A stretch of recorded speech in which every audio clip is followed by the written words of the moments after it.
ಪ್ರಜ್ವಲ್ ರೇವಣ್ಣ ವಿರುದ್ಧ ಲೈಂಗಿಕ ದೌರ್ಜನ್ಯ ಪ್ರಕರಣ ಇದಕ್ಕೆ ಸಂಬಂಧಪಟ್ಟಂತೆ ಬ್ರೇಕಿಂಗ್ ಬರ್ತಾ ಇದೆ ನೋಡ್ತೀವಿ.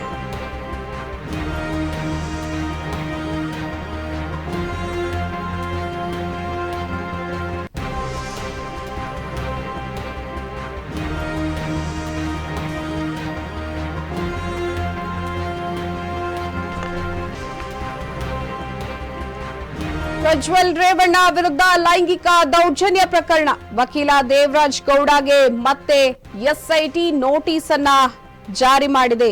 ಇಂದು ವಿಚಾರಣೆಗೆ ಹಾಜರಾಗುವಂತೆ ನೋಟಿಸ್ ಅನ್ನ ಕೂಡ ಕೊಟ್ಟಿರುವಂತಹದ್ದು. ತಮ್ಮ ಬಳಿ ಇರುವ ಮತ್ತಷ್ಟು ಸಾಕ್ಷಿಯನ್ನ ನೀಡಲು ಸೂಚನೆಯನ್ನ ಕೂಡ ಕೊಡಲಾಗಿದೆ. ಎವಿಡೆನ್ಸ್, ಫೋಟೋಸ್, ಆಡಿಯೋಸ್ ತರಲು ಸೂಚನೆಯನ್ನ ಕೊಟ್ಟಿರುವಂತಹದ್ದು.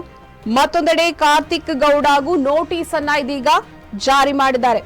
ಇದೀಗ ಕಾರ್ತಿಕ್ ಗೌಡಗೆ ಬಂಧನದ ಭೀತಿ ಎದುರಾಗಿದೆ. ಭವಾನಿ ರೇವಣ್ಣಗೂ ಎಸ್ಐಟಿಯಿಂದ ನೋಟಿಸ್ ಅನ್ನ ಜಾರಿ ಮಾಡಲಾಗಿದೆ. ಪ್ರಜ್ವಲ್ ರೇವಣ್ಣ ವಿರುದ್ಧ ಲೈಂಗಿಕ ದೌರ್ಜನ್ಯ ಪ್ರಕರಣ ಹಲವಾರು ತಿರುವುಗಳನ್ನ ಪಡೆದುಕೊಳ್ತಾ ಇದೆ. ಅದರಲ್ಲಿ ಪ್ರಮುಖ ಆರೋಪಿಯಾಗಿರುವಂತಹ ಈಗ ವಕೀಲ ದೇವರಾಜ್ ಗೌಡಗೆ ಎಸ್ಐಟಿ ಟೀಮ್ನಿಂದ ಮತ್ತೊಮ್ಮೆ ಎಸ್ಐಟಿ ನೋಟಿಸ್ ಅನ್ನ ಕೊಟ್ಟಿರುವಂತದ್ದು. ಇಂದು ವಿಚಾರಣೆಗೆ ಹಾಜರಾಗುವಂತೆ ದೇವರಾಜ್ ಗೌಡಗೆ ನೋಟಿಸ್ ಅನ್ನ ಕೊಟ್ಟಿದ್ದಾರೆ. ತಮ್ಮ ಬಳಿ ಇರುವ ಮತ್ತಷ್ಟು ಯಾವೆಲ್ಲ ಸಾಕ್ಷಿಗಳಿವೆ ಅವನ್ನ ನೀಡೋದಿಕ್ಕೆ ಸೂಚನೆಯನ್ನ ಎಸ್ಐಟಿ ಟೀಮ್ ಕೊಟ್ಟಿದೆ. ಎವಿಡೆನ್ಸ್ ಇರಬಹುದು, ಫೋಟೋಸ್ ಇರಬಹುದು ಅಥವಾ ಆಡಿಯೋಸ್ ಇರಬಹುದು, ಇವೆಲ್ಲವನ್ನ ತರೋದಿಕ್ಕೆ ವಕೀಲ ದೇವರಾಜ್ ಅವರಿಗೆ ಒಂದು ಸೂಚನೆಯನ್ನ ಎಸ್ಐಟಿ ಕೊಟ್ಟಿರುವಂತದ್ದು. ಮತ್ತೊಂದೆಡೆ ಮಾಜಿ ಡ್ರೈವರ್ ಕಾರ್ತಿಕ್ ಗೌಡಗೂ ನೋಟಿಸ್ ಅನ್ನ ಇದೀಗ ಜಾರಿ ಮಾಡಲಾಗಿದೆ.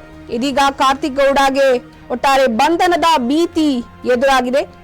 ಅದರಲ್ಲೂ ಪ್ರಮುಖವಾಗಿ ರೇವಣ್ಣ ಅವರ ಪತ್ನಿ ಭವಾನಿ ರೇವಣ್ಣಗೂ ಎಸ್ಐಟಿಯಿಂದ ನೋಟಿಸ್ ಜಾರಿಯಾಗಿದೆ.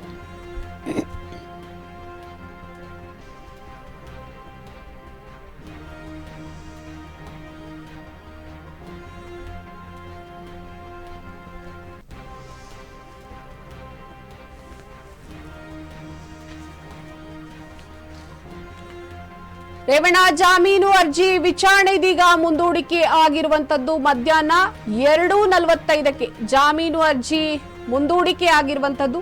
ಆಕ್ಷೇಪಣೆ ಸಲ್ಲಿಕೆಗೆ ಕಾಲಾವಕಾಶ ಕೋರಿದೆ ಈಗ ಎಸ್ಪಿಪಿ. ಆಕ್ಷೇಪಣೆಯನ್ನ ಸಲ್ಲಿಸಲು ಸೋಮವಾರದವರೆಗೂ ಸಮಯವನ್ನ ಕೋರಿದ್ದಾರೆ. ಕಾಲಾವಕಾಶ ನೀಡಲು ಸಾಧ್ಯ ಇಲ್ಲ ಅಂತ ಜಡ್ಜ್ ಹೇಳಿರುವಂತದ್ದು.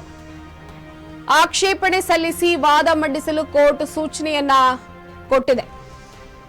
ಒಟ್ಟಾರೆ ಪ್ರಜ್ವಲ್ ರೇವಣ್ಣ ಜಾಮೀನು ಅರ್ಜಿ ವಿಚಾರಣೆಯನ್ನ ಇದೀಗ ಮುಂದೂಡಿಕೆ ಮಾಡಲಾಗಿದೆ. ರೇವಣ್ಣ ಅವರ ಜಾಮೀನು ಅರ್ಜಿ ವಿಚಾರಣೆಯನ್ನ ಮುಂದೂಡಿಕೆ ಮಾಡಿರುವಂತದ್ದು. ಮಧ್ಯಾಹ್ನ 2:45ಕ್ಕೆ ಜಾಮೀನು ಅರ್ಜಿ ವಿಚಾರಣೆ ಇತ್ತು, ಅದನ್ನ ಇದೀಗ ಮುಂದೂಡಿಕೆಯನ್ನ ಮಾಡಲಾಗಿದೆ. ಆಕ್ಷೇಪಣೆ ಸಲ್ಲಿಕೆಗೆ ಕಾಲಾವಕಾಶವನ್ನ ಎಸ್ಪಿಪಿ ಈಗ ಕೋರಿದೆ. ಹಾಗೆಯೇ ಆಕ್ಷೇಪಣೆ ಸಲ್ಲಿಸಲು ಸೋಮವಾರದವರೆಗೆ ಕಾಲಾವಕಾಶನವರಿಗೆ ಕೊಡಲಾಗಿದೆ. ಕಾಲಾವಕಾಶ ನೀಡಲು ಸಾಧ್ಯ ಇಲ್ಲ ಅಂತ ಕೋರ್ಟ್ನಲ್ಲಿ ಜಡ್ಜ್ ಅವರು ಹೇಳಿದ್ದಾರೆ. ಹಾಗೇನೆ ಮಧ್ಯಂತರ ಆಕ್ಷೇಪಣೆ ಸಲ್ಲಿಸಿ ವಾದವನ್ನ ಮಂಡಿಸಲು ಕೋರ್ಟ್ ಸೂಚನೆಯನ್ನ ಕೊಟ್ಟಿದೆ.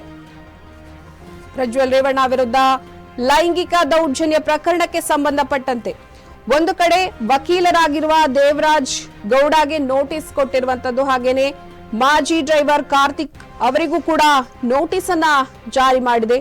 ಜೊತೆಗೆ ವಿಚಾರಣೆಗೆ ಹಾಜರಾಗುವಂತೆ ಇಬ್ಬರಿಗೂ ನೋಟಿಸ್ ಅನ್ನ ಜಾರಿ ಮಾಡಿದ್ದಾರೆ. ತಮ್ಮ ಬಳಿ ಇರುವಂತಹ ಯಾವುದೇ ಸಾಕ್ಷ್ಯಾಧಾರವನ್ನ ಕೊಡಲು ಸೂಚನೆಯನ್ನ ಅವರಿಗೆ ಕೊಟ್ಟಿದ್ದಾರೆ. ಎವಿಡೆನ್ಸ್, ಫೋಟೋಸ್ ಇರಬಹುದು ಅಥವಾ ಆಡಿಯೋಸ್ ಇರಬಹುದು, ಇವೆಲ್ಲವನ್ನ ಕೊಡೋದಿಕ್ಕೆ ಎಸ್ಐಟಿ ತಂಡ ಅವರಿಗೆ ಒಂದು ಸೂಚನೆಯನ್ನ ಕೊಟ್ಟಿರುವಂತದ್ದು. ನೋಟಿಸ್ ಅನ್ನ ಜಾರಿ ಮಾಡಿದ್ದಾರೆ.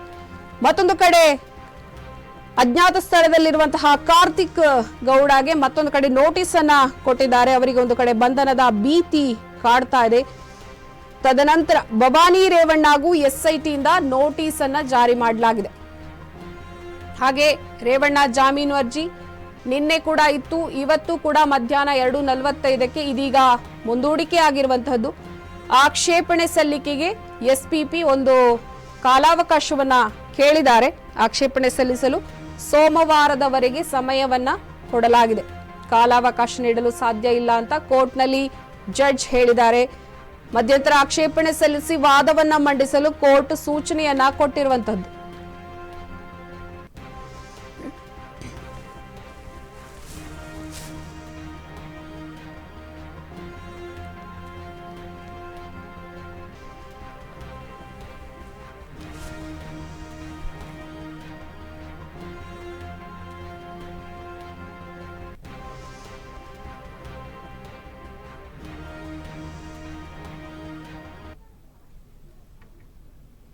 ಇದೀಗ ಬ್ರೇಕ್ನ ನಂತರ ಮತ್ತಷ್ಟು ಅಪ್ಡೇಟ್ಸ್.